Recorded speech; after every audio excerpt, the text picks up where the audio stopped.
মুখ ফসকে অলরেডি জয়নুল আবেদিন ফারুকের মুখ থেকে বের হয়ে গেছে যে আমরা না ভোটের পক্ষে। গণভোট মানলে না ভোট, আর গণভোটই কার্যত মানতে চায় না। বিএনপি হাইকোর্টে রিট করে বা নানান ভাবে অন্য কারোর মাধ্যমে গণভোট আটকে দেওয়ার একটা ষড়যন্ত্র করছে। আপনি জানেন বিএনপি গণভোট এখনো ঠেকাতে চায় নানান উপায়ে। কোর্টে কোনো রিট্রিটের মাধ্যমে যদি ঠেকাতে পারে, স্টে করে দিতে পারে, এটা তো আছেই।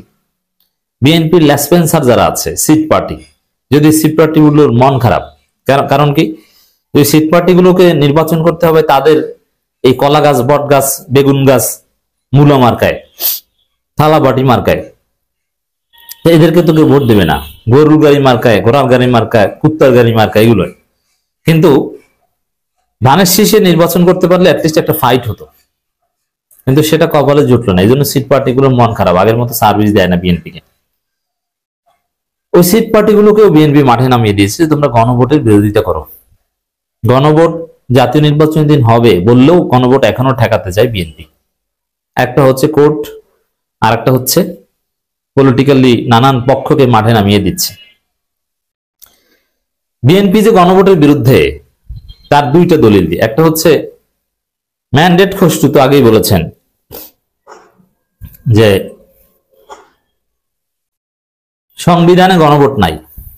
আচ্ছা, এটা আগে বলেছেন যে সংবিধান না থাকলে এখন আপনারা মানবেন কেন? আপনারা তো এই সংবিধান মানেন, নাম্বার ওয়ান। দ্বিতীয় হচ্ছে রুহুল কবির রিজভী বলেছেন যে গণভোটের তো আইনি ভিত্তি নাই, এতে সংকটে পড়তে পারে পরবর্তীতে। মানে বিএনপি এখনো বলছে যে এই গণভোটের আইনি ভিত্তি নেই, এই গণভোট তারা মানে না। আর যদি মানতে বাধ্য হয় এই গণভোট পরে বাতিল হয়ে যাবে, কারণ কোর্টে রিট হবে, বলবে যে এই গণভোট কোন আইনে করা হয়েছে, এটা তো কোনো আইন নেই। আবার এই সংবিধানও বাতিল ঘোষণা করা হয়নি। এই সংবিধান মানি, এই সংবিধানের অধীনেই তো সরকার চলছে বা শপথ নিয়েছে। একটা জটিলতা, সিরিয়াস জটিলতা। তো এই জায়গায় বিএনপি নাটকীয় অবস্থান নিচ্ছে, কাউকে বুঝতে দিতে চাইছে না তারা গণভোটের বিরুদ্ধে। রুহুল কবির রিজভীর একদিন আগের বক্তব্য, সম্ভবত পটুয়াখালীতে, যে গণভোটের তো আইনি ভিত্তি নেই। এতে বুঝতে কোনো বাকি আছে যে বিএনপি আসলে গণভোটের বিরুদ্ধে? বাকি থাকার কথা নয়, কিন্তু সরাসরি একদম ক্লিয়ারলি বলবে না। ক্লিয়ারলি স্পষ্টত সরাসরি তারা প্রফেসর ইউনূসকে ধন্যবাদ জানিয়েছে একই দিনে জাতীয় নির্বাচন ও গণভোটের সিদ্ধান্ত নেওয়ার জন্য। তার মানে বিএনপির ফরমাল অবস্থান হচ্ছে, স্থায়ী কমিটির ভিভিট অবস্থান হচ্ছে, ঠিক আছে গণভোট আমরা তো মানি, জাতীয় নির্বাচনের দিন মানি, জাতীয় নির্বাচনের দিন গণভোট বিএনপি মানে, এটা হচ্ছে তাদের সরাসরি অবস্থান। কিন্তু বাস্তবে বিএনপি গণভোটই মানে না। দর্শক, গণভোটের আসল উদ্দেশ্য অর্জন নিয়ে সন্দেহ রয়েছে সাইফুল হক। এই সাইফুল হককে ওই যে তার হাঁটার স্টাইল নিয়ে বিতর্ক রয়েছে, এরকম হাঁটেন কেন ওই সাইফুল হক? শুধু সাইফুল হক না, আরো যারা আছে বিএনপি লেসপেন্সার, বিএনপি সিট পার্টি, যাদের মন খারাপ, যারা জিততে পারবে কিনা সন্দেহ আছে, সেই মাহমুদুর রহমান মান্না থেকে শুরু করে জোনায়েদ সাকির বিরুদ্ধে তো ঝাড়ু মিছিল হয় ব্রাহ্মণবাড়িয়ায়। আবার ধানের শীষ পাবেন না, তাহলে কি হবে? এরা সবাই কিন্তু একযোগে এখনো বিএনপিকে লিটল সার্ভিস দিচ্ছেন, অল্প হলেও সার্ভিস দিচ্ছেন, যে এই গণভোট এটা কি, কেন, এটা নিয়ে নানান প্রশ্ন মানে বিতর্কিত করার চেষ্টা করছে। মানে এক কথায় তারা আগেভাগেই বলার চেষ্টা করছে যে গণভোটের বিরুদ্ধে তাদের একটা ভয়েস আছে, এবং যাতে কোর্ট বা কোনোভাবে যদি গণভোটটাকে স্টে করে দেয়, বাতিল করে দেয়, তাহলে তারা একটা লুফে নিয়ে প্রডিউস করতে পারে, বলতে পারবে আগে থেকেই তো আমরা এইসব গণভোটের বিরোধিতা করে আসি। তো দর্শক, সাইফুল হকের এই বক্তব্যটা একটু আমরা বিশ্লেষণ করি।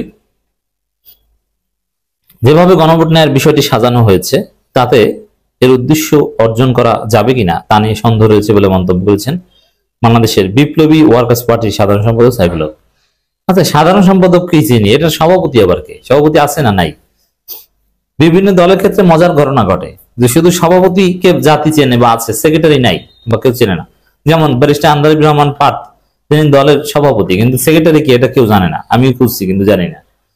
কিন্তু সাইফুল হককে চেনে মানুষ, কিন্তু সাইফুল হকের সভাপতিকে কেউ চেনে না। এটা হচ্ছে মজার বিষয়। তো দর্শক, গণভোটের আসল উদ্দেশ্য অর্জন নিয়ে সন্দেহ রয়েছে, যেভাবে সাজানো হয়েছে এতে মানুষ বুঝবে কিনা। সেম কথা কিন্তু রুহুল কবির রিজভী বলছে। মানে এটা বিএনপির কথা, এই বিএনপির সিট পার্টিরা বলছে। রুহুল কবির রিজভী কি বলেছেন?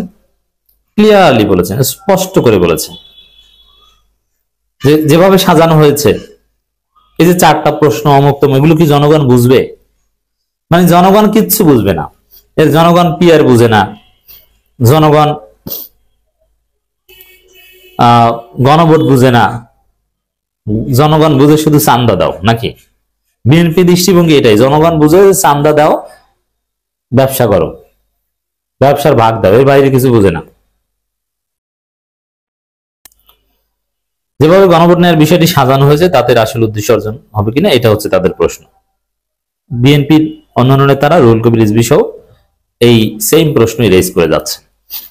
সাইফুল হক বলেন, রাষ্ট্রপতির নামে জারি করা জুলাই সনদ বাস্তবায়ন সংবিধান সংসদের আদেশ নির্বাচন ঘিরে অনিশ্চয়তা অনেকটা দূর করলেও তো অনেক গুরুতর সাংবিধানিক প্রশ্নের জন্ম দিয়েছে। এই যে গুরুতর সাংবিধানিক প্রশ্ন যেটা বলছেন, এটা কি? এই সাংবিধানিক প্রশ্ন কিসের সাংবিধানিক প্রশ্ন? হাসিনার সংবিধানের প্রশ্ন, তাই না? মানে এদের কাছে দিন শেষে at the end of the day মানদণ্ড কিন্তু হাসিনার সংবিধান। হাসিনার সংবিধান লঙ্ঘন এটা তারা সহ্যই করতে পারছে না। অথচ হাসিনার সংবিধান অনুযায়ী এই বিপ্লব, আগস্ট, জুলাই এগুলো সব অবৈধ, সব কিছু বাতিল, এটা তারা বোঝে না। ওইটা টিকবে না। হাসিনার সংবিধান অনুযায়ী কিছুতেই আপনি জোড়া তালে দিয়ে টিকাতে পারবেন না। বরং এই সরকারের বৈধতার ভিত্তিও কিন্তু এখন আর আর্টিকেল 106 নেই, এখন রাষ্ট্রপতির অধ্যাদেশ। কারণ এই সরকার এখন রাষ্ট্রপতিও জনগণের আকাঙ্ক্ষা, জনগণের অভিপ্রায়ের ভিত্তিতে আদেশ জারি করেন। সংবিধান বলবৎ থাকলে সরাসরি জনগণের অভিপ্রায় রেফারেন্স দিয়ে আদেশ জারি করা হতো না। তিনি জানেন অন্তর্বর্তী সরকার বিদ্যমান যে সংবিধান অনুযায়ী শপথ নিয়েছে, ঠিক আছে, কিন্তু ওটার উপর নাই। আর ওই শপথ যেটা নিয়েছে ওটাও আসলে প্রমাণ সাপেক্ষ না, এটা জগা খিচুড়ি, এটা ভুল হয়েছে। এই অন্তর্বর্তী সরকার যেভাবে শপথ নিয়েছে এতে কোনো সন্দেহ নেই। শহীদ মিনারে শহীদদের পরিবারের হাতে শপথ নেওয়ার কথা উচিত ছিল। 15 মাস ধরে ক্ষমতা আছে, তার সংবিধান সংশোধন নিয়ে কোনো সাংবিধানিক আদেশ দিতে পারে কিনা? মানে ওই বিএনপি আসলে সরকার যে পথে এগোচ্ছে ওই পথে রাজি না।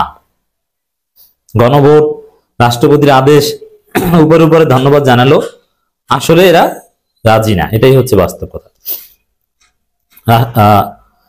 অধিকাংশ রাজনৈতিক দল ও জনআকাঙ্ক্ষা অনুযায়ী আগামী ফেব্রুয়ারি জাতীয় নির্বাচনের সঙ্গে একই দিন গণভোট অনুষ্ঠানের পদক্ষেপকে স্বাগত জানান সাইফুল হক। তবে তিনি বলেন এই স্বাগত জানানো এটা ভঙ্গ দ্বারা